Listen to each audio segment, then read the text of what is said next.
ఓం పూర్ణమదః పూర్ణమిదం పూర్ణాత్ పూర్ణముదచ్యతే పూర్ణస్య పూర్ణమాదాయ పూర్ణమేవావశిష్యతే. ఓం శాంతి శాంతి శాంతి. 62వ పేజీ 5వ మంత్రం 2వ అధ్యాయం 1వ బ్రాహ్మణం. సహోవాచ గార్గ్యః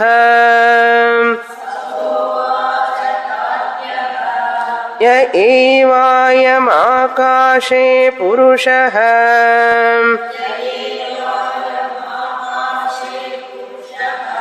ఏతమేవాహం బ్రహ్మోపాసయితి.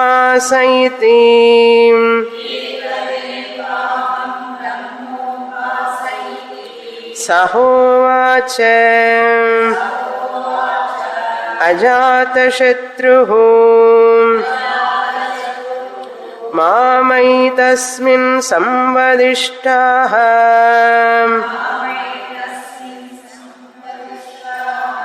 పూర్ణమప్రవర్తీతి.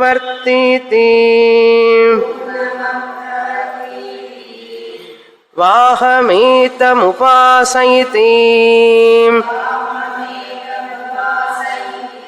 స య ఏతమేవముపాస్తే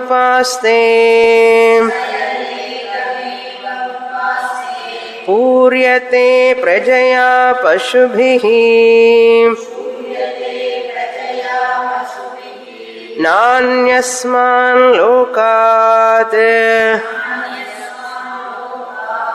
ప్రజోద్వర్తతే.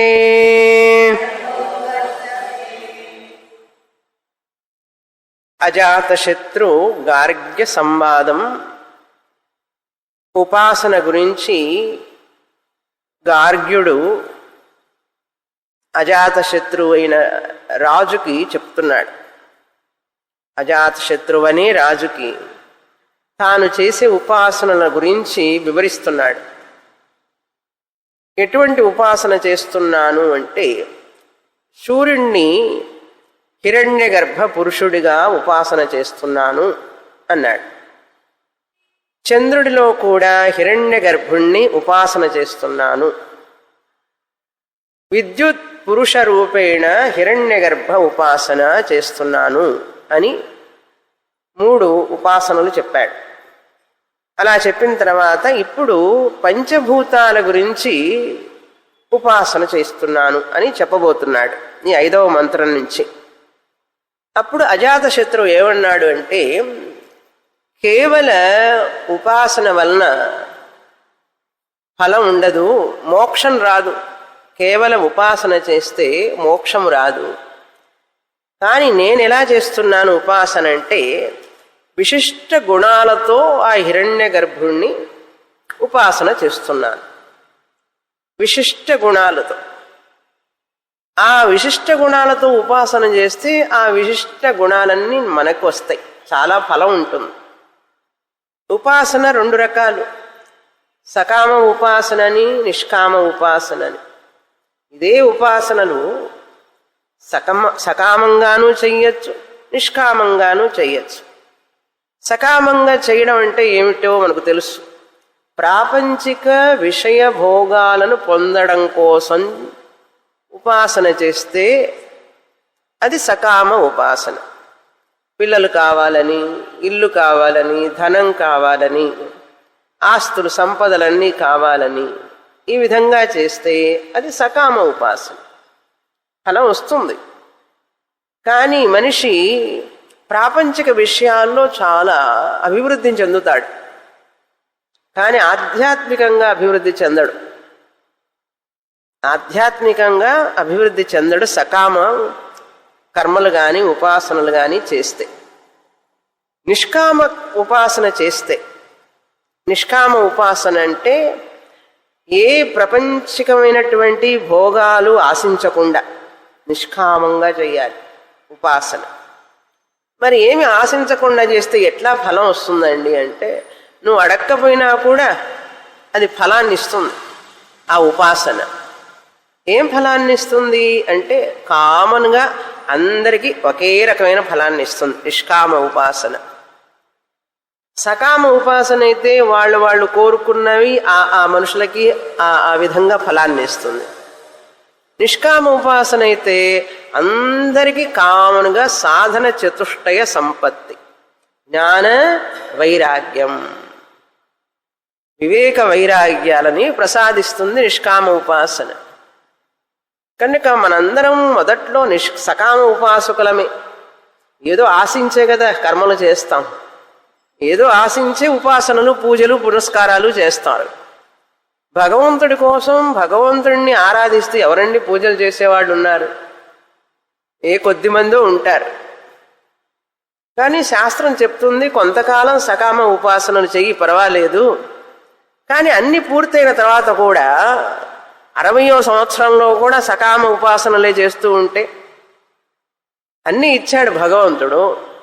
ఇంకా మనవాళ్ళ కోసం మనవరాళ్ల కోసం ఇంకా ఇంకా చిన్న చిన్న ఉంటాయి, ఆ తోకల్లాగా వేళ్లాడుతూ ఉంటాయి కోరికలు. వాళ్ళకి ఇది కావాలి, వీళ్ళకి అది కావాలి, నాకు అది కావాలి, ఇది కావాలి, అన్నీ ఇచ్చావు బాగానే ఉంది, ఆ ఒక్కటి కూడా కోరిక తీర్చేసాయి. ఇట్లా ఉంటూనే ఉంటుంది మనిషికి. అసలు నిష్కామ ఉపాసన ఒకటి ఉన్నది అని తెలియకపోతే మనిషి జీవితాంతం ఇలా చేస్తూనే ఉంటాడు. వాటికి అంతం లేదు కదా. 10 కోరికలు ఉంటే అవి తీరితే 10లో 9 తీరితే 1 తీరితే 9 ఉండాలి, ఇంకా 2 తీరిపోతే 8 ఉండాలి, పైన 8/10, 3 తీరిపోతే 7/10 అట్లా రావాలి కదండి. పైన సంఖ్య తగ్గాలి కదా, కానీ తగ్గదే, పైన సంఖ్య పెరుగుతూనే ఉంటుంది. 1 తిరిగేటప్పటికి 3 చేరి కూర్చుంటాయి అక్కడ. మనకు సంఖ్య పెరుగుతూనే ఉంటుంది, డెనామినేషన్ పైన అంతు లేకుండా అన్నమాట. ఒకదాని తర్వాత ఒకటి కోరుకుంటూనే ఉంటాడు మనిషి. అందుకని మనుషులకి వివేకం, వైరాగ్యం, శాంతి, సుఖం ఉండడం లేదు. శాస్త్రం ఏం చెప్తుందంటే నిష్కామ ఉపాసనకి రా, కొంతకాలం తర్వాత. ఎంతకాలం ప్రపంచం కోసం, సుఖాల కోసం, నీ కోసం, మీ వాళ్ళ కోసం, తర్వాత వాళ్ళ కోసం అడుగుతూనే ఉంటావు. నీకంటూ ఆధ్యాత్మిక అభివృద్ధి కావాలని నిష్కామంగా చెయ్యొచ్చు కదా. చేస్తే అక్కడ సుఖం లేదు, శాంతి లేదు. అన్ని కోరుకున్నావు, అన్ని ఇచ్చినా కూడా భగవంతుడు అన్నీ ఇచ్చాడు. ఇల్లు ఇచ్చాడు, వాకిలి ఇచ్చాడు, డబ్బులు ఇచ్చాడు, ఆస్తులు ఇచ్చాడు, పిల్లల్ని ఇచ్చాడు, మనవాళ్ళని ఇచ్చాడు. అన్నీ ఇచ్చినా కూడా నీకు ఇంకా శాంతి రాలేదు, సుఖము రాలే. అది గ్రహించడంలా. వివేకవంతులైతే గ్రహిస్తారు. అది గ్రహించి నిష్కామంగా భగవంతుణ్ణి ధ్యానించి ఉపాసన చేస్తే నీకు చిత్తశుద్ధి, సాధన చతుష్టయ సంపత్తి కలిగి ఆధ్యాత్మికంగా ఎదుగుతావు. ఆధ్యాత్మికంగా ఎదగాలనుకున్నప్పుడు నిష్కామంగా చేసేటప్పుడు ప్రతి వారం క్లాసుకు వస్తావు. లేకపోతే అది ఇది అని చెప్పి ఏవో ఒకటి కారణాలు చెప్పుకొని క్లాస్ ఎగ్గొడతారు. అవన్నీ తర్వాత, చేసిన వరకు చేశాను, నాకంటూ ఒక ప్రయారిటీ ఉంది కదా, ఇది ముఖ్యం కదా. వారంలో ఒక్కరోజు కూడా నా కోసం నేను ఆధ్యాత్మికంగా ఉపయోగించుకోకుండా దాన్ని మనం పోస్ట్ పోన్ చేస్తాం. మేబీ పోస్ట్ పోన్ చేయం మళ్ళీ. అంటే ఏమిటి, ఇంకా మనకు ఆ ప్రాపంచిక విషయాలు, కుటుంబ విషయాల మీదనే లంపట్ అన్నమాట. క్లాసు ప్రధానం కావాలి, ఇంపార్టెంట్ కావాలి. ఇట్లాంటి ఆధ్యాత్మిక వృద్ధి కోసం నేను ప్రయత్నం చెయ్యాలి అనేటటువంటిది ఎప్పుడు వస్తుందంటే నిష్కామంగా చేసినప్పుడు వస్తుంది. జ్ఞాన యోగ్యత అంటారు దాన్ని.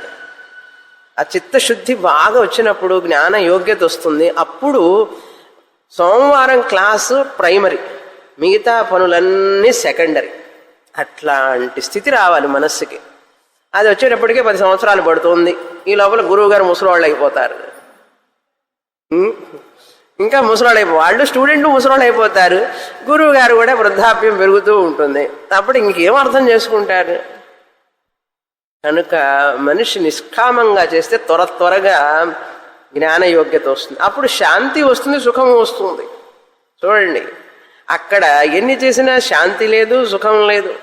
ఇక్కడ శాంతి, సుఖము, మిగతా అవన్నీ కూడా వస్తాయి. మనం అడగక్కర్లా అవి.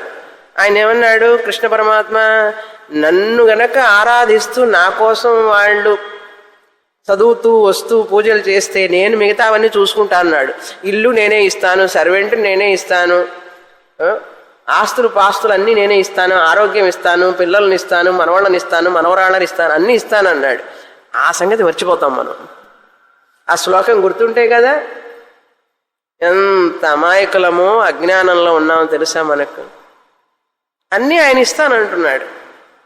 నిష్కామంగా నన్ను పూజ చేస్తే నేను నిన్ను నమ్మను అని చెప్పి సకామంగానే జనం. అందుకే డబ్బులు ఉంటాయి చాలామందికి చూడండి, శాంతి ఉండదు. డబ్బులు ఉంటాయి, శాంతి ఉండదు. ఎంతమంది పిల్లలున్నా కూడా ఆనందం ఉన్నా ఒక్కడు సహాయం చేయడు. ఎందుకు? నువ్వు అన్నీ కోరుకున్నావు, నీకేమన్నా సుఖం ఉందా వాళ్ళ వల్ల? అది అందుకని నారాయణని, విష్ణువుని, నారాయణుణ్ణి పూజించాలి.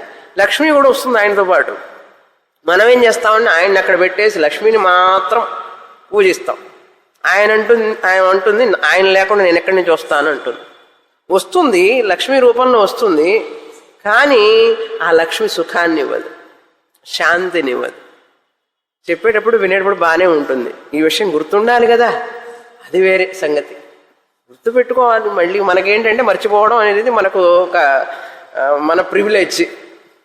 ఈ సంగతి ఎప్పుడు ప్రతి క్షణం గుర్తుంటే మనం త్వరగా ఆధ్యాత్మికంగా ఎదిగి మన జీవితాన్ని ఆనందమయం చేసుకోగలం.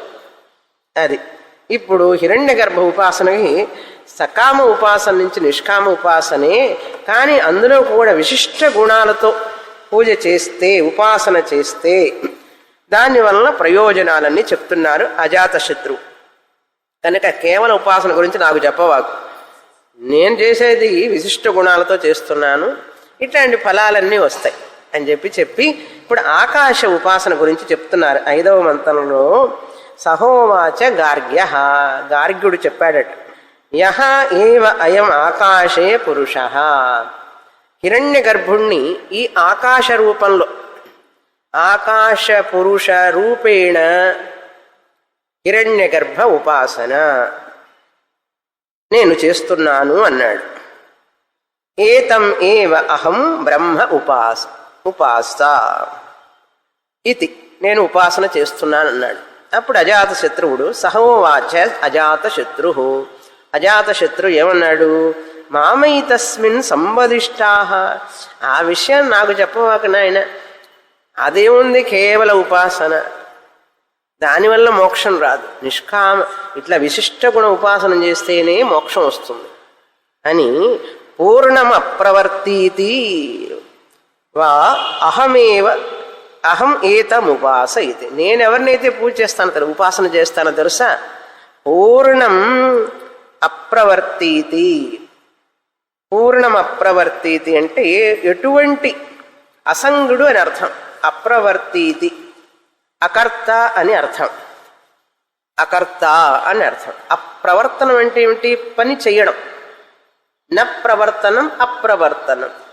అప్రవర్తనం అంటే ఏంటి? ఆకాశము ఎటువంటి పనులతో సంబంధం లేదు దానికి, నిష్క్రియ ఆకాశం. నేను ఆకాశం రూపేణ హిరణ్యగర్భ ఉపాసన చేసేటప్పుడు ఈ ఆకాశం నిష్క్రియ అని చేస్తాను. అప్రవర్తీతి ఇది. అంతేకాదు పూర్ణ ఇది, పూర్ణం అంతటా వ్యాపించి ఉన్నది అని చేస్తాను. సర్వవ్యాపి అని అర్థం. మనం పూర్ణాలు తింటాం, పూర్ణం పూర్ణం పూర్ణం అంటే ఒక రోజు కన్నా పూర్ణమదహ క్లాసుకు వస్తామని చెప్పి పూర్ణాలు పెట్టేవాళ్ళు ఆ రోజుల్లో. పూర్ణం పూర్ణం అంటే ఒక రోజుకి పూర్ణమదహ అని చదువుతామని చెప్పి మనల్ని అలాంటి పదార్థాలు, తిండి పదార్థాల్లో కూడా పూర్ణమే. పూర్ణం అంటే ఏముందండి? అంతటా వ్యాపించి ఉంటుంది ఆ పదార్థం లోపల కదా, అదే కదా పూర్ణం అంటే. మనం పూర్ణాలు తింటూ ఉంటాం, పూర్ణం కావడంలే, తప్పించుకుని వచ్చారు మీరు అవడానికి. సరే, ఆకాశ పూర్ణ అకర్త అని నేను ఉపాసన చేస్తాను. అలా చేస్తే ఏమిటి ప్రయోజనం? సహ యహ ఏతమేవ ఉపాస్తే, ఎవరైతే ఈ విధంగా ఉపాసన చేస్తారో, పూర్యతే ప్రజయా పశుభి, ఆ వ్యక్తి కూడా పూర్ణంగా ప్రజయా సంతానంతో, సంతానం లేదనే బాధ ఉండదు. అబ్బాయి అమ్మాయి, అబ్బాయి అమ్మాయి అట్లా పిల్లలు పుడుతూనే ఉంటారు. పుడుతూనే ఉంటారు కావాలనుకుంటే. ప్రజయా పశుభి, చాలా సంపద. ఇక్కడ పశువు అంటే సంపద. పశువులు సంపదతో సమానమే కదా. ఆవులు గేదెలు ఇవన్నీ కూడా పశువులు సంపదతో సమానం. అటువంటి సంపద. పశుభి న అపి అస్మాన్ లోకాత్ ప్రజా అస్మాత్ లోకాత్ ప్రజా వర్తతే. ఇక్కడ ఈ కుటుంబంలో ఉన్న వాళ్ళందరూ కూడా అపమృత్యువును పొందరు అన్నారు. అందరూ కూడా మంచి ఆయుష్తో జీవిస్తారు అని అర్థం.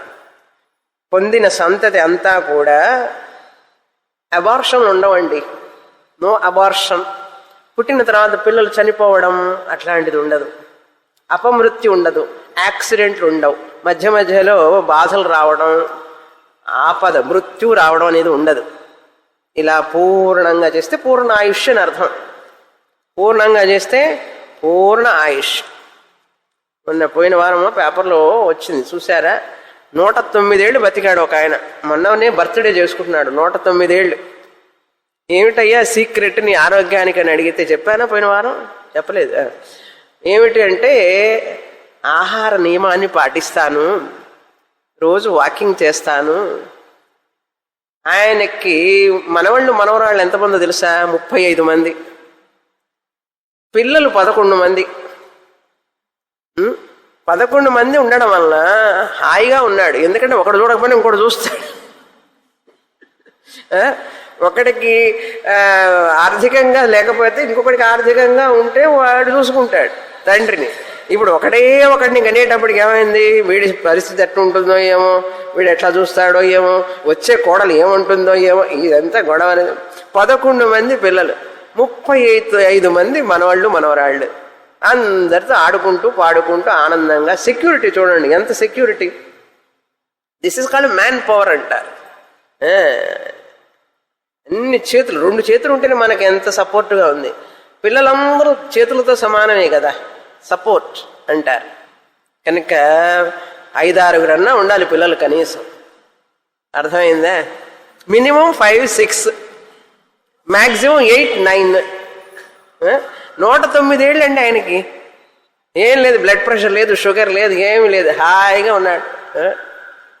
ఓకే, ఇట్లా చెప్తే గవర్నమెంట్ వాడు అరెస్ట్ చేస్తారు నన్ను ఇప్పుడు. సరే, ఎందుకు చెప్తున్నానంటే మనిషికి ఆనందాన్ని ఆయుష్నిచ్చేది ఏమిటంటే అవతలి వ్యక్తులతో ప్రేమ అనుబంధం అవన్నీ ఉంటే ఒక ధైర్యం, ఒక ఆనందం ఉంటుంది. ఇప్పుడు అలా లేకపోవడం వల్ల అన్ని ప్రాబ్లమ్స్ ఇళ్లలో చాలా సమస్యలు వస్తున్నాయి. పోనీ ఒక్కడని కానీ ఏమన్నా తృప్తిగా ఉన్నారంటే అది లేదు, పోనీ ఆరోగ్యంగా ఉన్నారంటే అంతకంటే లేదు. ఏమిటండి సాధించింది ఒక్కడిని కానీ చెప్పండి మీరే. కనుక మన వాళ్ళు పెద్దలు చెప్పిన మాట చాలా వరాల మూట అంటారు. అది ఆయుష్. ఓకే, ఇది అర్థం ఇక్కడ. అస్మాత్ లోకాత్ అని అర్థం. అస్మాత్ లోకాత్, ఈ లోకం నుంచి. ఉద్వర్తతే, ఉద్వర్తతే అంటే ఇక్కడ హాయిగా ఆనందంగా ఉంటాడు ఉన్నంతకాలం కూడా. న ఉద్వర్తతే అంటే వెళ్ళడు, త్వరగా వెళ్ళడు. ఇక్కడి నుంచి అస్మాత్ లోకాత్ న ఉద్వర్తతే. అది అర్థం. అస్మాన్ లోకాత్ ప్రజోద్వర్తతే. ఇక్కడ అస్మాన్ లోకాన్ ప్రజోద్వర్తతే అని ఉన్నది. న అస్మాత్ అక్కడ అర్థం అది. న అనేది ఉంది. నాస్మాత్, నా అస్య, అస్య అస్మాన్ లోకాత్. న అస్య, ఓకే, న అస్య అస్మాత్ లోకాత్. ఇక్కడ తెలుగులో కొంచెం కరెక్షన్ చేసుకోవాలి. న అస్య నాలాగా కనపడుతుంది, అన్యాలాగా కనపడుతోంది. అది నాస్యాస్మాన్ లోకాత్ ప్రజ ఉద్వర్తతే న ఉద్వర్తతే. చూడండి అర్థమే మారిపోయింది.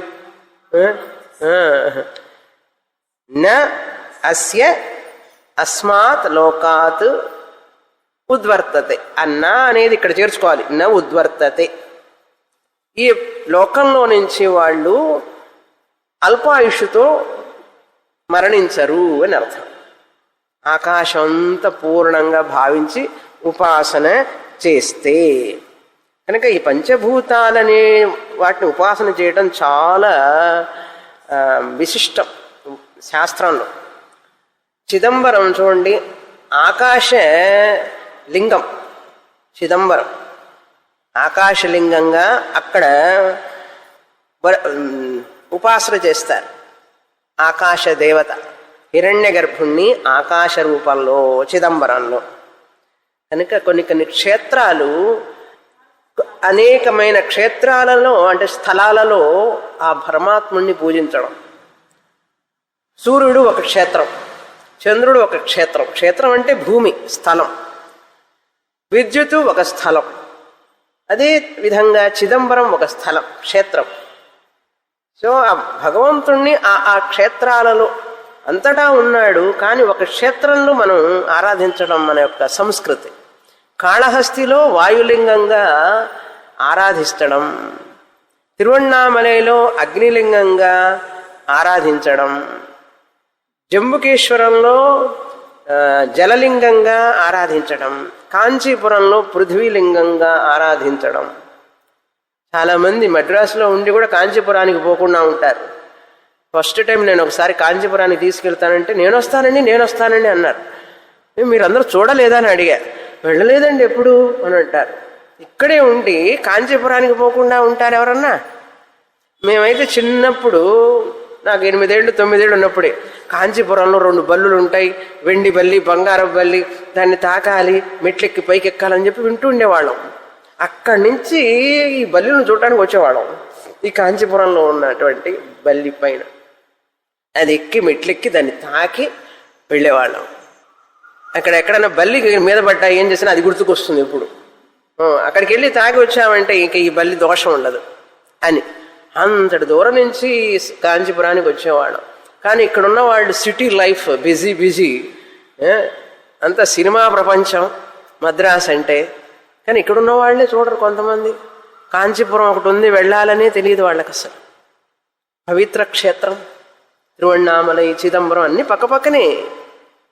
ఇక పక్కనే ఉన్నా కూడా గంగా దగ్గరే ఉంటాడు వాడు, స్నానం చేయడు రోజు. మనమేమో గంగా జలం వారిని ఇస్తే చల్లుకొని తీర్థం తాగి మరి గంగ కోసం తప్పించిపోతాం. వాడు అక్కడే ఉంటాడు పక్కనే, చూడండి స్నానం కూడా చెయ్యడు. అట్లా ఉంటుంది విషయం. అందుబాటులో ఉంటే విలువ తెలియదు అది. కానీ ఏదైనా కనుక ఇప్పుడు తెలుసుకోవాల్సింది ఏంటంటే, భగవంతుడు ఈ ప్రపంచం కంటే వేరుగా ఎక్కడో ఉంటాడు. ఈ ప్రపంచం వేరు, ఆ భగవంతుడు వేరు. ఆయన సృష్టి చేసేసి అక్కడ కూర్చున్నాడు పైన, కాలు మీద కాలు వేసుకొని, లేకపోతే పాల సముద్రంలో హాయిగా పవళింపు సేవ హాయిగా నిద్రపోతున్నాడు అనుకుంటాం మనం. అది తప్పు, అలా అనుకోకూడదు. అది సరి అయిన దృక్పథం కాదు భగవంతుడి గురించి. మరి ఎలా అనుకోవాలంటే, ప్రపంచమే భగవంతుడు, భగవంతుడే ప్రపంచం. అది కరెక్ట్ అయినటువంటి దృష్టి. భగవంతుడు ఎక్కడో కూర్చున్నాడు, ఈ ప్రపంచం అంతా నన్ను బాధ పెడుతోంది అనుకోవడం దోష భూయిష్టమైనటువంటి ఆలోచన, దృక్పథం. ఆ దృష్టి సరి అయినది కాదు. ఆయన ఎక్కడో ఒక చోట పూజ చేయడం, ఆయన ఎక్కడో అనుకోవడం, మిగతా వాళ్ళందరినీ తిట్టడం, కోపం తాపం అందరి మీద. మరి ఈయన్ని మాత్రం ఆలింగనం చేసుకుంటాం, వీళ్ళందరినీ తిడతాం. దేవుడు అంటాడు, వీళ్ళందరూ నేనే. భగవంతుడే ఎక్కడున్నాడు? ప్రపంచంలో ఉన్నాడు. ఈ ఉపాసన వల్ల ఏంటి మనకు తెలుసుకోవాల్సింది అర్థమైందా? ఇప్పుడు ఆకాశ రూపంలో ఆయన అంతటా ఉన్నాడు. ఒక గురువుగారు చెప్పారు, శిష్యుడిని అడిగాడు, ఎవరు చూడకుండా ఈ ఫలం తినిరా అన్నాడు. ఇంకో శిష్యుడికి కూడా ఇచ్చాడు, ఇద్దరికి ఇచ్చాడు, నువ్వు కూడా ఈ ఫలం ఎవరు చూడకుండా తినిరా అన్నాడు. ఇద్దరు శిష్యులు వెళ్ళారు. ఒక శిష్యుడు చాటుగా వెళ్ళి చెట్టు వెనకాలకి వెళ్ళి బాగా పుచ్చుకొని తినేసి గురుగారి దగ్గర వచ్చి, గురుగారు తినేశాను అన్నాడు. ఇంకొక శిష్యుడు వచ్చి తినకుండా పొలం తీసుకొని వచ్చాడు. ఏంటి ఆయన నువ్వు తినలేదా అంటే, ఏమండి ఎవరు చూడకుండా అన్నారు. ఎవరు లేకపోయినా కూడా భగవంతుడు ఉన్నాడు కదా, భగవంతుడు చూస్తూనే ఉన్నాడు కదా, ఆయన చూడకుండా నేను ఎట్లా తింటాను, తినలేను కదా, అందుకని నేను తినకుండా వచ్చాను అన్నాడు. కథ బాగుంది, మనం ఏం అర్థం చేసుకున్నాం ఇప్పుడు ఆ కథ వల్ల? ఆ మాటని మనం జీవితంలోకి మలుచుకోవాలి. అది ఉపాసనలు అంటే. ఇక్కడ భగవంతుణ్ణి ఈ ప్రపంచంగా చూడాలి, మనం ప్రపంచాన్ని భగవంతుడిగా చూడాలి. అప్పుడు ప్రతిరోజు ఏది చూసినా భగవంతుడి చూసినట్టే పూజే, ఆరాధనే. అర్థమైంది కదా? ఇటువంటి ఆలోచన ఉంటే మనశ్శాంతి, ఒంటికి మంచిది, మనసుకు మంచిది, కుటుంబానికి మంచిది, దేశానికి మంచిది, అందరికీ మంచిది. అందరికీ మంచిదైన ఆలోచన ఉండాలా లేదా?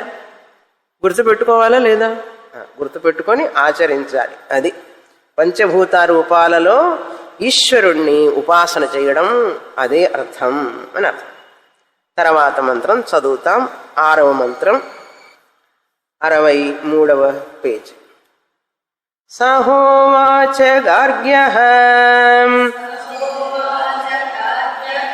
య ఏవాయం వాయౌ పురుషః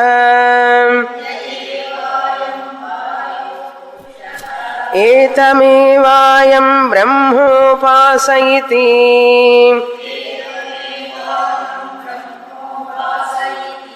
సహోవాచ జాతశత్రుః మామైతస్మిన్ సంవదిష్టాః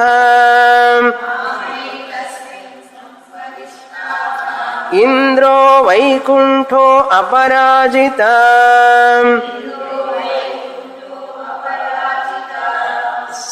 సేనేతి వా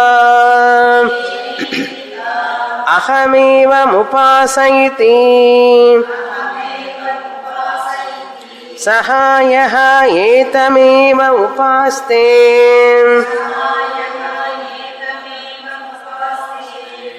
జిష్ణుర్హ పరాజిష్ణుః జిష్ణుర్హ పరాజిష్ణుః భవతి అన్యత్ అతిజాయీ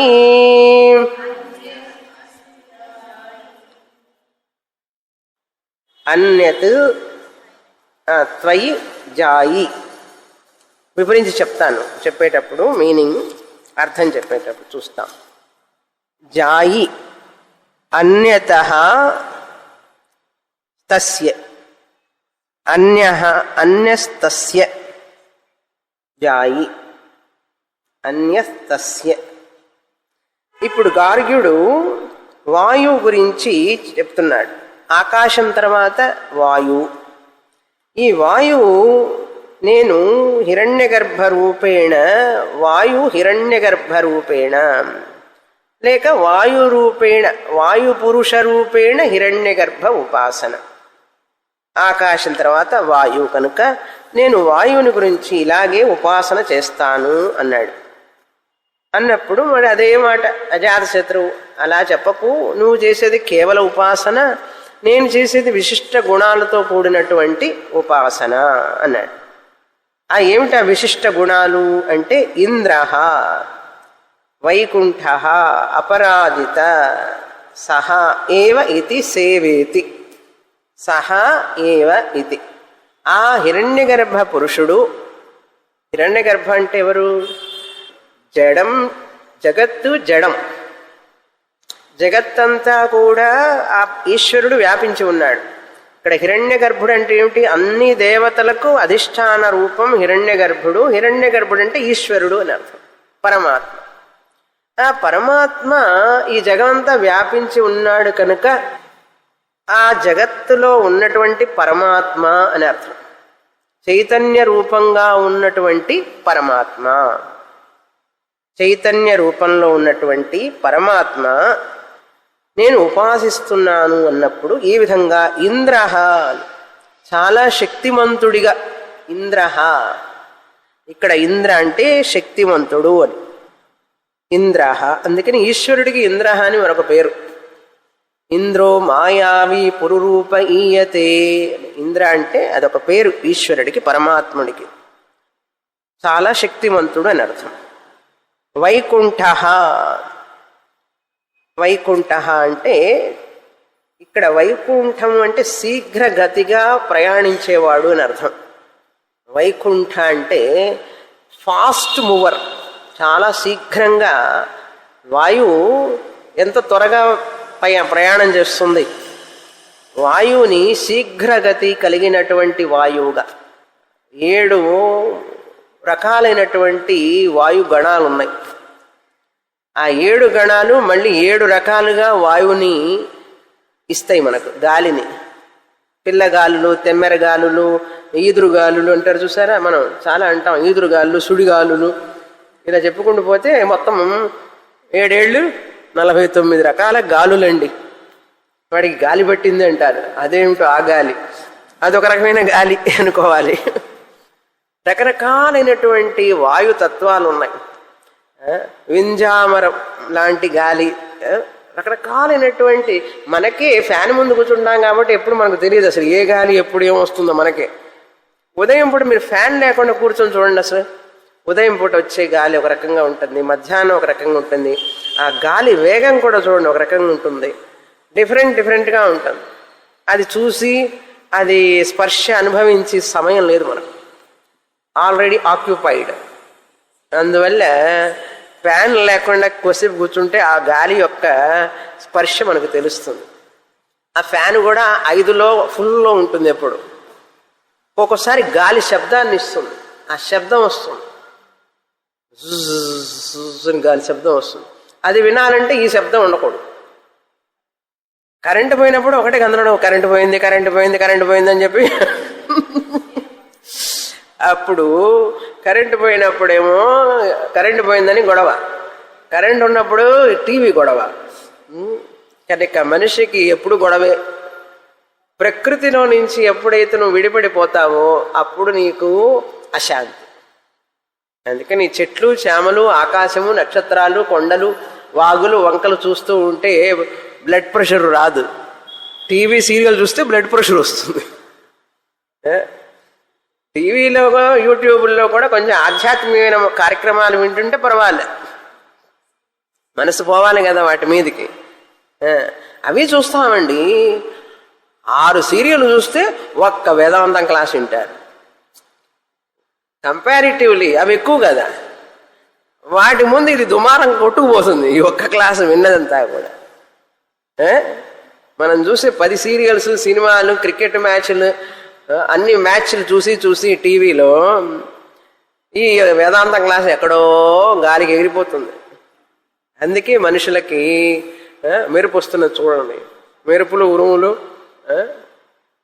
ముందు మెరుపులు, ఉరుములు రాగానే భయం, ఇంటికి ఎట్లా వెళ్తాము, వర్షం వస్తుంది. చూసారా, ఇందాక నుంచి లేదు, మెరుపులు, ఉరుములు అనగానే ఇప్పుడు ఇంటికి ఎట్లా వెళ్తామో ఏమో అని ఆలోచిస్తాం. అరే ఎంత మంచి శబ్దం అని చెప్పి ఆనందిస్తామా? ఆనందించాలి. మీరందరూ ఆనందిస్తారు నాకు తెలుసు. మామూలుగా లోకల్లో ఇప్పుడు పరిగెడతారు జనం చూడండి, మెరుపులు, ఉరుములు వస్తుంటే. మనల్ని ఊరికి ఉరుములు వచ్చి ధరిపిస్తుంటాయి మద్రాసులో. వర్షం రాదు, మన ఇంటికి వెళ్ళేదాకా వర్షం వచ్చినా మంచిదే కదా, మనం చక్కగా అదే చదువుతున్నాం కాబట్టి ఆయన ఆనందిస్తాడు అనుకుంటా. సరే, ఇంద్ర వైకుంఠ, ఆ వాయువు శీఘ్రంగా కదులుతూ ఉంటుంది. అపరాజిత, ఎప్పుడు పరాజయమే ఉండదు. మనం చూసాం ఎలా వచ్చిందో. ఒకసారి గాలి 2 సంవత్సరాల కింద వచ్చి నవంబర్లోనా డిసెంబర్లోనా వచ్చి అంత మద్రాసు మొత్తం ఊపేసింది కదా. అపరాజిత, ఎవరు ఏం చేయలేకపోయినారు. ఈ వాతావరణం చెప్పే వాళ్ళందరూ కూడా ఏం ఆపలేరు కదా. తుఫాన్ వచ్చినా, తుఫాను గాలి వచ్చినా, వాయు గుండం ఇవన్నీ వచ్చినా కూడా ఆపుతారా? ఇట్లా వస్తుంది, ఇటు పక్క వస్తుంది అంటాడే కానీ ఎవరు ఆపలేరు చూడండి. అందుకని అపరాజిత. పరాజిత అంటే ఓడింపబడడం అవతల వాళ్ళ చేత. వాయువు అనేది ఎప్పుడు ఓడింపబడదు ఎవ్వరి చేతైనా సరే. వాయువు చాలా పవర్ఫుల్, వాయువుని ఎవ్వరు ఆపలేరు, అంత శక్తివంతమైనది. అపరాజితగా నేను వాయువుని ధ్యానిస్తాను. అలా చేస్తే ఏమవుతుంది? ఆ వాయువు అన్కాంకరబుల్ అని అర్థం. Unconquerable, unstoppable. నువ్వు ఆపలేవు దాన్ని జయించలేవు. అలా అది ఆ శక్తి ఉన్నదని దానికి చేస్తే మనకు అటువంటి శక్తి వస్తుందట. నువ్వు కూడా ఎవరి చేత జయింపబడవు, అంటే నువ్వే జయిస్తావు అన్నిటికీ. నువ్వు పరాజయం పొందవు, అపరాజిత. నీ మూమెంట్ కూడా శీఘ్రంగా ఉంటుంది, చకచక నడుస్తావు. మెరికల్లాగా ఉంటారనమాట. అంత చురుకుగా చలాకీగా ఉండడం, పవర్ఫుల్గా ఉంటాం. ఎక్కడికి పోయినా మనమే ముందు, మనమే బెస్ట్, మనమే ఫస్ట్, అట్లా ఉంటావు. అలా గనక ఉపాసన చేస్తే ఫలాలన్నీ బాగున్నాయండి. ఇట్లా ఉంటే బాగానే ఉంటుంది. ఉపాసన చెయ్యాలి కదా. ఉపాసన చేస్తే ఆ ఫలం మనకు తెలుస్తుంది. కనుక అటువంటి ఫలాలను పొందుతాం అని అర్థం. కనుక వైకుంఠం అంటే తెలిసిందా, ఏదో వైకుంఠం అనుకోకండి. ఇక్కడ వైకుంఠం అంటే ఫాస్ట్ మూవింగ్ అని అర్థం. మనం కూడా అలాగే కదులుతాం. అదే కూర్చున్న చోట కూర్చుంటాం కదలకుండా. మందవాయువు, తేజవాయువు, అట్లా రకరకాల వాయువులు ఉన్నాయి. మరుద్గణాలు అంటారు వాటిని. సరే, అదేవిధంగానే యహ ఏతమేవ ఉపాస్తే, ఎవరు ఈ విధంగా ఉపాసన చేస్తారో, జిష్ణు అంటే జయిస్తాడు ఎప్పుడు. విష్ణు సహస్రనామంలో ఉంది కదా పేరు జిష్ణు అని. అంటే ఎప్పుడు జయాన్ని పొందుతాడు. జిష్ణు సేన సేన ఇది సహా ఏవైతి, అది సేవేతి ఇల్ల, సేనా ఇది. ఈ తెలుగు పుస్తకంలో అది వా తెలీదు, నా తెలీదు, అట్లా ఉన్నాయి. సేన ఇది, సేనేతి. అపరాజిత అంటే ఏ సైన్యం చేత ఓడింపబడడు. ఎవరి చేత ఓడింపబడడు అంటే ఇంట్లో వాళ్ళు కూడా ఒక్కొక్కసారి మనల్ని ఓడిస్తుంటారు. భర్త భార్యని, పిల్లలు, తల్లిదండ్రుల్ని. వాళ్ళు కూడా ఈయన చెప్పిన మాట వింటారు. వాళ్ళ చేతిలో ఈయన ఎప్పుడు జయాన్నే పొందుతాడు, అపజయం ఉండదు అని అర్థం. సేనలు ఎంతమంది సేనలు ఉన్నా కూడా ఈయనకి అపజయం ఉండదు, ఈయనకి ఎప్పుడు జయమే. అపరాజిత, ఈయనెవరు జయించలేరు అని ఉపాసన చేస్తాను. అట్లాంటి ఫలితాలన్నీ నాకు వస్తాయి. అన్యతస్తస్య జాయి. మనకి ఇక్కడ క్రింద తెలుగులో కూడా ఇచ్చారు చూడండి. జయశీలుడవుతాడు అని ఇచ్చాడు. ఎవరి చేత ఓడింపబడడు అన్న తర్వాత చివరిది అన్యతస్తస్య జాయి, శత్రువులను జయిస్తాడు. అదే కదా జయం అంటే. ఈయనెవరు జయించలేరంటే అందరి శత్రువులు నేను జయిస్తాడు అని అర్థం. అన్యతస్తస్య జాయి అంటే జయిస్తాడు అని. ఈ ఇతరులను, అన్య అంటే ఇక్కడ శత్రువులను, అందరి శత్రువులను ఈయన జయిస్తాడు అని అర్థం. జయాన్ని పొందుతాడు అని అర్థం. ఇట్లాంటివన్నీ వింటూ ఉంటేనే కొంచెం ఆనందంగా ఉంటుంది. జయిస్తామో లేదో ముందు వింటూ ఉన్నాం అనుకోండి, కొంచెం శక్తి వస్తుంది మానసికంగా. జయిస్తాడు అంటే మన మాట వింటారని అందరూ అర్థం.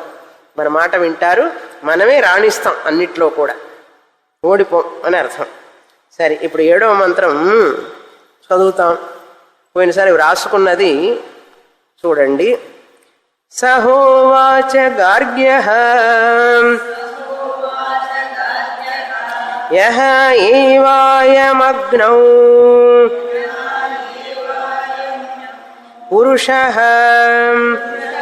ఏతమేవాహం బ్రహ్మోపాసయితి సహోవాచ జాతశత్రుః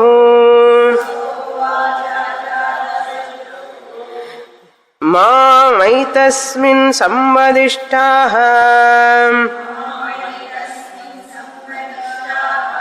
విశాసహీరితి వా అహమేతముపాసయితి సహ యః ఏతమేవముపాస్తే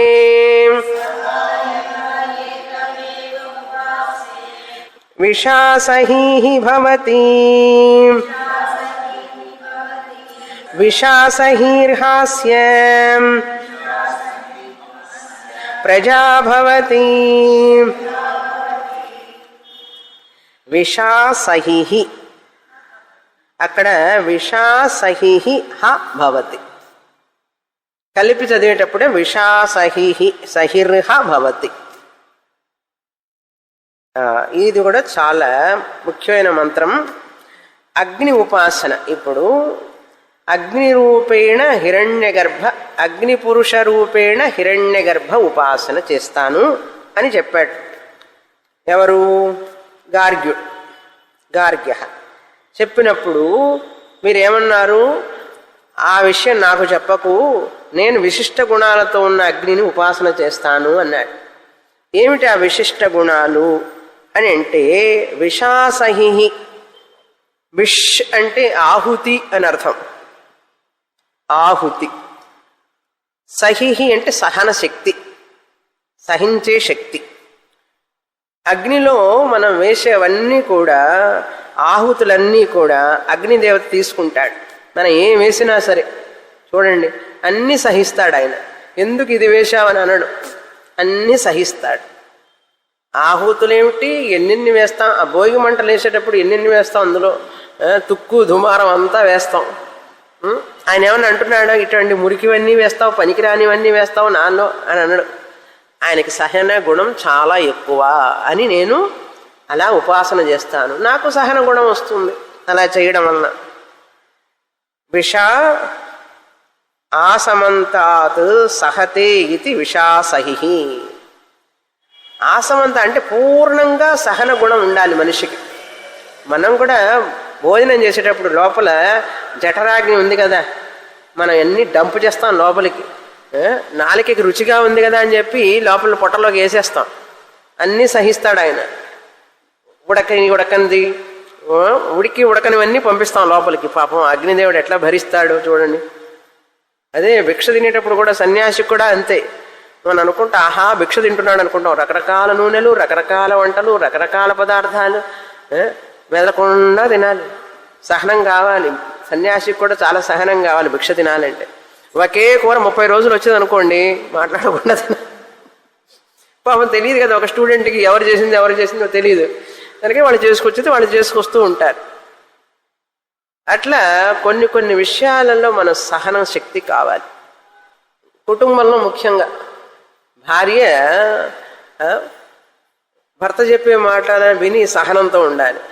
భర్త భార్య మాటల్ని విని సహనంగా ఉండాలి. సహనం లేకపోతే ఏమవుతుందంటే అశాంతి వస్తుంది. భార్య భర్తలు ఇళ్లలో పోట్లాడుకుంటూ ఉంటే పిల్లలకి సైకలాజికల్గా మానసికంగా అనారోగ్యవంతులు అవుతారు. వాళ్ళు పైకి చూడటానికి బాగానే ఉంటారు. భార్య భర్తలు ఎప్పుడు పిల్లి ఎలుకలాగా పోట్లాడుకుంటున్నారనుకోండి, కీచులాటలు, చిన్న చిన్న వాటికి పిల్లల ముందే అరుచుకోవడం, తిట్టుకోవడం అన్నీ చేస్తూ ఉంటే పిల్లలకి మనం చూడటానికి వాళ్ళు శారీరకంగా ఆరోగ్యంగా కనపడతారు, కానీ సైకలాజికల్గా వాళ్ళు మానసిక అనారోగ్యవంతులు అవుతారు. అది మనకు తెలియదు. ఎందుకంటే ఈ కోపం తాపంలో పోట్లాడుకునే వాళ్ళకి ఏం తెలుస్తుంది? పోతే పోరా నీ ఇష్టం అని మేము పోట్లాడుకుంటామంటారు. పాపం పిల్లలకి తెలియదు కదా. తల్లిదండ్రులు వాళ్ళ యొక్క రాగద్వేషాలతో అరుచుకుంటూ ఉంటే పిల్లలకి ఎంత అనారోగ్యమో తెలుసా? అసలు ఎటువంటి స్పర్ధలు ఉండకూడదు. మనుషుల మధ్య స్పర్ధలు లేనటువంటివి వస్తాయి. అగ్నిలో ఎంత సహన గుణం ఉంది, సహన గుణం, ఓర్చుకునే శక్తి, తితిక్ష అంటాం కదా. ఓర్చుకునే గుణం ఉంటేనే ఎప్పుడైనా మనిషి రాణిస్తాడు. అవతల వాళ్ళ మాటను సహించలేడు కొంతమంది. అవతల వాళ్ళు ఏమైనా మాట్లాడాలంటే ఇంకంతే, తోక దొక్కిన పాములాగా అయిపోతారు. వాళ్ళు మాట్లాడితే తప్పు తప్పు అంటుంటారు, సహించలేరు. సహన గుణం చాలా తక్కువ ఉంటుంది చాలా మందికి. ఏదైనా చిన్న పొరపాటు చేస్తేనే ఇంకా తట్టుకోలేరు. అందుకని సహన గుణం ఎంత ఉంటే అంత ఎక్కువగా నీకు ప్రయోజనం ఉంటుంది అని ఇక్కడ మనకు ఈ శ్లోకంలో తెలియజేస్తోంది. ఆహుతులు మనం వేస్తూ ఉంటే అగ్నిదేవుడు ఎలా సహిస్తున్నాడు, అన్నీ వేస్తాం అందులో, అయినా సహిస్తున్నాడు. ఇంకా పవిత్రం చేస్తున్నాడు ఆయన అన్నిటినీ. అదేవిధంగా మనం కూడా ఓర్పు సహనం మనిషికి కావాలి. అవే భూషణాలు, నిజమైనటువంటి భూషణాలు అని చెప్పి మన శాస్త్రంలో చెప్తుంది. అవశ్యం అనుభోక్తవ్యం శుభాశుభం కర్మ, అవశ్యం అనుభోక్తవ్యం. ప్రతి ఒక్కరూ అనుభవించి తీరాలి. అవశ్యం అనుభోక్తవ్యం కృతం కర్మ శుభాశుభం. మనం చేసినటువంటి పుణ్యపాప కర్మలు ఏవైతే ఉన్నాయో అవి అనుభవించి తీరాలి. కృతం కర్మ శుభాశుభం. శుభకర్మ అయితే సుఖరూపంలో వస్తుంది, అశుభకర్మ అయితే పాపకర్మ అయితే దుఃఖ రూపంలో వస్తుంది, మనం అనుభవించాల్సిందే. అవి అనుభవించకుండా నువ్వు పోలేవు, తప్పించుకోలేవు. అందుకని మంచి భార్య దొరికిందంటే మంచి పుణ్యం చేసుకున్నావు అని అర్థం. పోట్లాడే భార్య దొరికింది అంటే పాపం చేసుకున్నాం కాబట్టి అనుభవించాలి అది. అంతేగాని డైవర్స్ తీసుకోకూడదు. అర్థమైందా? ఎందుకంటే నేను చేసుకున్న కర్మ ఇక్కడ ఎగ్జాస్ట్ అయినా కూడా అక్కడికి పోయి మళ్ళీ ఇంకో చోట పడతాం. ఆ కర్మ అనుభవించి తీరాల్సిందే. పూరి ఆయిల్లో తిరుగుతూ బాగా వేడిగా ఉంది, ఆయిల్ లేదు ఆయిల్లో నుంచి బయటికి రావాలని చెప్పి కింద పడిందంటే కింద ఏముంటుందో తెలుసా? ఏముంది కింద? పొయ్యి, నిప్పు ఉంది. నిప్పులో పడి ఇంకా భస్మం అయిపోతుంది. ఇదే బెటర్, ఆయిల్లోనే బెటర్ కింద పడేదానికంటే. ఇట్లాంటివన్నీ చెప్పాలి పిల్లలకి. అక్కడికి ఇక్కడ పచ్చంటే దూరపు కొండలు నూనెపంటుంటారు. అయినా వినం కదా మనం. ఏవో ఊహల్లో ఉంటుంటారు మనుషులందరూ, ఊహాలోకంలో తిరుగుతుంటారు. చేసిన కర్మను ఎప్పుడు అనుభవించడం కోసమే కరెక్ట్గా నీకు మనుషుల్ని ఇస్తాడు భగవంతుడు అక్కడ సరౌండింగ్స్లో. Is the right person, right husband, right wife. వీళ్ళు నా పిల్లలు వీళ్ళు ఉంటే కానీ నాకు బాగా ముఖ్య వేయడానికి కరెక్ట్గా ఉంటుందని చెప్పి, అందుకని భగవంతుడు మనకు కరెక్ట్గా డిజైన్ చేసి ఇచ్చాడని తెలుసుకోవాలి మనం. కృతం కర్మ శుభాశుభం. ఎందుకంటే నా భుక్తం క్షీయతే కర్మ. నువ్వు ఆ కర్మని అనుభవించకుండా పోయినా కూడా రేపు ఇంకొక జన్మ తీసుకోవాల్సిందే. జన్మ కోటి శతైరపి, కోటి జన్మలు తీసుకొనైనా సరే నువ్వు చేసిన కర్మ ఉంది చూసావా, అది అనుభవించడానికి టైం రావాలి. నువ్వు ఇక్కడికి వచ్చి తీరతావు. అందుకని ఎందుకండి స్వామిని ఇన్ని కష్టాలు వస్తాయి అని అనకూడదు. మనం అడుగుతూ ఉంటాం అందరినీ. జోస్యరి దగ్గరికి పోతాం, జాతకం చెప్పే ఆయన దగ్గరికి, ఏమండి మాకు ఈ కష్టాలన్నీ పోవడానికి ఏం చేయమంటారు చెప్పండి. అట్లా వెళ్ళేవాళ్ళు కాదు వెనకటి వాళ్ళు. ఆహా, నేను చేసిన కర్మ కరిగిపోతున్నది. వ్యాధి రూపంలో కావచ్చు, పిల్లల రూపంలో కావచ్చు, భర్త రూపంలో కావచ్చు, భార్య రూపంలో కావచ్చు, ఏదో ఒక రూపంలో వచ్చి మనల్ని ఆ సుఖ దుఃఖాలన్నీ కూడా మన యొక్క కర్మల్ని మనం అనుభవిస్తున్నాం. అందుకని సహన గుణం ఎక్కువ ఉన్నదంటే మన కర్మల్ని మనం తొందరగా ఎగ్జాస్ట్ చేసుకుంటాం. అది ప్రబల ప్రారంధం అనుకోండి, మీరు ఎన్ని ప్రాయశ్చిత్త కర్మలు చేసినా ప్రయోజనం ఉండదు. పవర్ఫుల్ ప్రారంధం, అర్థమైందా? ప్రబల ప్రారంధం అంటారు దాన్ని. తలరాత పవర్ఫుల్గా ఉంటే నువ్వు ఎక్కడికి పోయినా తప్పించుకోలేవు. ఆ శని అన్నట్ట, నేను శివుడిని పట్టుకుంటా అన్నట్ట శని. శివుడు ఏమన్నాడు, నన్నేం పట్టుకుంటావు నువ్వు అని చెప్పి చెట్టు త్వరలో కూర్చున్నట్ట. పోయి చెట్టు త్వరలో కూర్చుంటే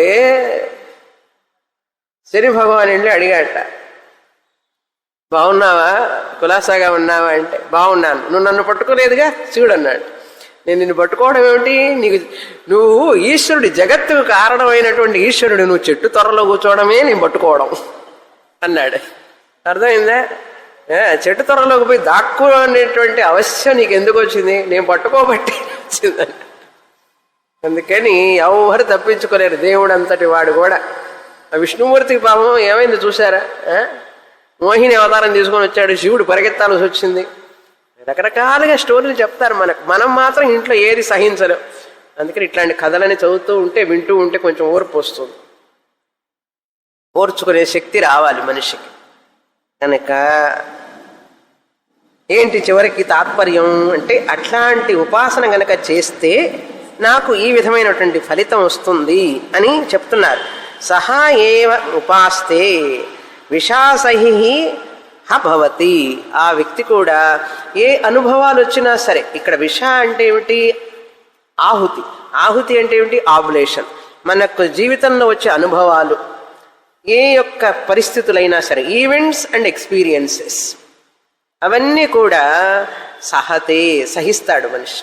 అవి కష్టాలే అని అనిపించవు, ఓకే అనిపిస్తుంది. I'm very happy to face అంటాడు. అవన్నీ నేను తట్టుకోవడానికి రెడీగా ఉన్నాను అంటాడు.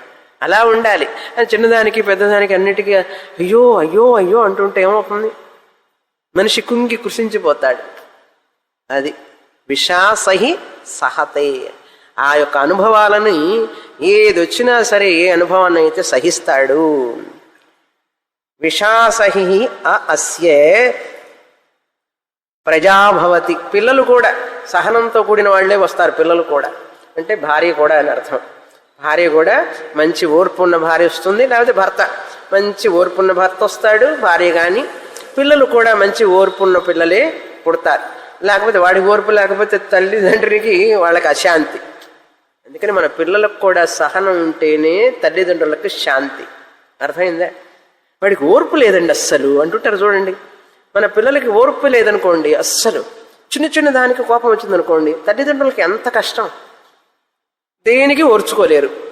అలాంటి పిల్లల వలన తల్లిదండ్రులకి చాలా దుర్భరం జీవితం. కొంచెంసేపు ఓర్చుకో నాయన. అది పిల్లవాడికి, అమ్మాయికి, అబ్బాయికి బాగా ఓర్చుకునే శక్తి ఉంటే కష్టాలు వచ్చినప్పుడు, ఏ అనుభవాలు వచ్చినా సరే సహనం అనేది ఉన్నదనుకోండి, వాళ్ళకి తల్లిదండ్రులు హాయిగా నిశ్చింతగా ఉండొచ్చు, వాళ్ళకి ఎటువంటి సమస్య ఉండదు. అందుకని పిల్లలకి ఓర్పు నేర్పాలి. నేర్పితే వచ్చేదే అండి అది. మనం ఓర్పుగా ఉంటే వాళ్ళకి వస్తుంది, నేర్పేది కాదు. మనల్ని చూసి వాళ్ళు నేర్చుకుంటారు. వీళ్ళకే ఓర్పు లేకపోతే వాళ్ళకేం వస్తుంది? నాన్నకి అమ్మకి మాటి మాటికి కోపం వస్తుంది అనుకోండి, ఓర్పు లేకుండా, పిల్లవాడికి కూడా కోపం వస్తుందా, ఓర్పు వస్తుందా? కోపం వస్తుంది. వాళ్ళు ఎలా ఉంటే వీడు అలాగే ఉంటాడు. అందుకని పిల్లలు అలా లేరు ఇలా లేరని చెప్పి మనం పోట్లాడటం అనవసరం. మనం ఉంటే వాళ్ళు ఎలా ఉండాలని మనం కోరుకుంటాము, మనం అట్లా ఉండాలి ఫస్ట్. ఒరే నీకెందుకు అంత కోపం? ఫస్ట్ మన కోపం రాకుండా ఉంటుందా లేదని చూసుకోవాలి ముందు. ఒరే నీకు చిన్నదానికి కూడా ఓర్పు లేదురా అంటే, నీకుంది ఏమిటి పెద్ద అని వాడు అనకూడదు. అవును, మా అమ్మకి ఎంత ఓర్పు ఉంది, నేను ఓర్చుకోవాలనుకుంటాడు. లేకపోతే మన వైపు చూస్తాడు వాడు. కనుక మనం వాళ్ళ నుంచి ఏం ఆశిస్తున్నామో ఫస్ట్ మనలో ఉండాలి. అది ఉండేట్టుగా చూసుకోవాలి. అది ఇన్ని ఉండే పాఠాలు ఇందులో. అజాత శత్రువు అంటున్నాడు, అలాంటి ఉపాసన నేను చేస్తాను. ఏది జరగాల్సిందో జరగను. యద్యద్ భవతు భవ్యం భగవన్ పూర్వ కర్మానురూపం అంటారు. అలా చెప్తే ఈ యొక్క ఉపాసన వలన ప్రయోజనం ఉన్నది. అగ్నిదేవత సహనాన్ని గురించి చెప్తున్నారన్నమాట. అట్లాగే మన పిల్లలు కూడా తగినట్లుగానే ఉంటారు అని అర్థం. తర్వాత మంత్రం 8వ మంత్రం చదువుతాం. సహోవాచ గార్గ్యః యః ఏవాయమప్సుం పురుషః ఏవాయమప్సుం పురుషః ఏతమేవాహం బ్రహ్మోపాస ఇతి వాహం బ్రహ్మోపాసయితి సహ హోవాచ అజాతశత్రుః మామైతస్మిన్ సంవదిష్టాః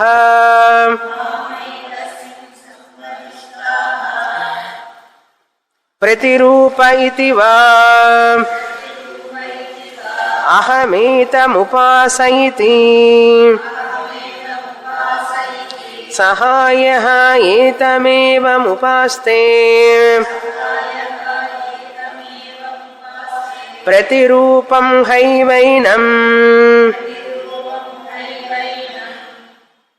ఉపగచ్చతి వా నా ప్రతిరూపం అధో ప్రతిరూపో అస్మాజ్జాయతే అస్మాజ్జాయతే. ఇప్పుడు 8వ మంత్రంలో ఆకాశం, వాయు, అగ్ని పూర్తయినాయి. ఇప్పుడు అప్సు. అప్సు అంటే జలం. సహ ఉవాచ గార్గ్యః. గార్గ్యుడు చెప్తున్నాడు, నేను ఈ విధంగా జలాన్ని అంటే నీటిని ఉపాసన చేస్తున్నాను. హిరణ్యగర్భ జలరూపేణ హిరణ్యగర్భ ఉపాసన చేస్తాను అన్నాడు. అదే విషయం మళ్ళీ అజాతశత్రువు అంటున్నాడు, నేను విశిష్ట గుణాలతో చేస్తాను అన్నాడు. ఏమిటి ఆ విశిష్ట గుణాలు అని చెప్తే, ఇక్కడ నీటికి బదులుగా నీటిలో ప్రతిరూపం ఉంటుంది. ఇక్కడ ప్రతిరూపాన్ని గురించి చెప్తున్నారు. నీటిలో మనం ప్రతిరూపాన్ని చూస్తాం కదా, రిఫ్లెక్టెడ్ ఫేస్ అంటారు. మన ముఖాన్ని, ప్రతిబింబాన్ని చూస్తాం నీటిలో. దీని యొక్క ప్రాధాన్యత ఏమిటంటే, ప్రతిబింబం ఎప్పుడూ కూడా మనం ఏది చేస్తే అది చేస్తుంది ప్రతిబింబం. అవునా? జలం ప్రతిరూపం కదులుతూ ఉంటుంది. అలా కదులుతూ ఉన్నప్పుడు మనం నవ్వితే అది నవ్వుతుంది, మనం చెయ్యెత్తితే అది చెయ్యెత్తుతుంది. అట్లా జరుగుతూ ఉంటుంది అక్కడ ప్రతిరూపంలో. అలా చేయడం వలన ఆ ప్రతిరూపం అనేటువంటి దాని మీద కేంద్రీకరించి జలరూపంలో ఉన్నటువంటి ప్రతిరూపం ఆ రూపం మీద ధ్యానం చేస్తే, ఉపాసన చేయడం వలన యహ ఏతమేవ ఉపాస్తే ప్రతిరూప ఇతి, నేను ఉపాసన చేస్తాను. అలా చేయడం వలన ఏమిటి ప్రయోజనం అంటే, ఎవరైతే ఉపాసన చేస్తే ఏవం ఉపగచ్చతి ప్రతిరూపం.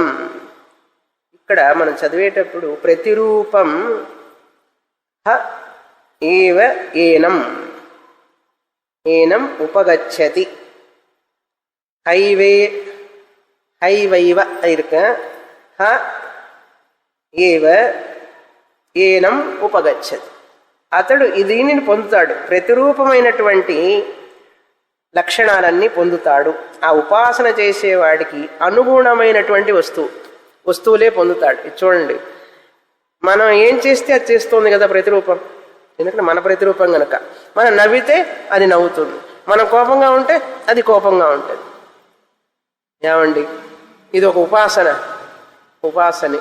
ఇలా చేసావనుకో నీకు ఇష్టమైన సంతానం కలుగుతుంది, నీకు ఇష్టమైన భార్య, ఇష్టమైన భోజనం, ఇష్టమైన ఉద్యోగం, అన్నీ మనకి ఇష్టమైనవి. ఎందుకంటే మనం ఏం చేస్తే అది చేస్తున్నది కదా అది. అదేవిధంగా నా ఆలోచనలో ఇష్టమైనవన్నీ నాకు ప్రతిరూపంగా లభిస్తాయి. అర్థమైందా? ప్రతిరూపం ఎలాగైతే నేనేది చేస్తే అది చేస్తుందో, నేనేది కదలికలు నవ్వు కానీ అన్నీ చేస్తున్నదో, అదేవిధంగా నా మనస్సే ప్రతిరూపం లాంటిది. నేను అలా కోరుకుంటే అవన్నీ లభిస్తాయి. మంచి భార్య, చెప్పిన మాట వినే భార్య, లేకపోతే చెప్పిన మాట వినే భర్త, పిల్లలు, సంతానం కూడా మనం చెప్పిన మాట వినే పిల్లలు. ఇందాకేమో సహనంతో ఉండే పిల్లలు, ఇప్పుడు మనం చెప్పిన మాట వినే పిల్లలు. భార్య కూడా భర్త చెప్పిన మాట వినాలి, భర్త కూడా భార్య చెప్పిన మాట వినాలి, అటు ఇటు రెండు వైపులా. అటువంటి పిల్లలు, సంతానం కూడా వాళ్ళకు అనుగుణంగానే ఉంటారు. భర్త అనుగుణంగానే ఉంటాడు, పిల్లలు అనుగుణంగానే ఉంటాడు. భార్య కూడా, భార్య భర్తలు ఇద్దరు ఒకరికొకరు అనుగుణంగా ఉంటారు. డైవర్స్ ఇచ్చుకోరని అర్థం. ఎప్పుడూ కలిసిమెలిసి ఉంటారు. కష్టాలు వచ్చినా సరే కష్టాలని అనుకోరు, మేము అడ్జస్ట్ అయిపోతారనమాట. పిల్లలు కూడా అడ్జస్ట్ అయిపోతారు. అట్లా జీవితం ఉంటుంది అంటారు. సరే, ఈ ప్రతిరూపాన్ని గురించి కొంచెం ఆలోచించండి ఇంటికి వెళ్ళి. మనం ఏం చేస్తే అది చేస్తుంది అది. అదేవిధంగా మన మనస్సులో కూడా ఆ ప్రతిరూపాన్ని ఎట్లా ఉంటుందని కోరుకుంటాము, మనకు కూడా అట్లాంటివే దొరుకుతాయి. కొంచెం ఇంకా వివరంగా చెప్పాలంటే వచ్చే వారం చెప్తాను. పూర్ణమదః పూర్ణమిదం పూర్ణాత్ పూర్ణముదచ్యతే పూర్ణస్య పూర్ణమాదాయ పూర్ణమేవావశిష్యతే. ఓం శాంతి శాంతి శాంతి. హరి ఓం. శ్రీ గురుభ్యో నమః. హరి ఓం.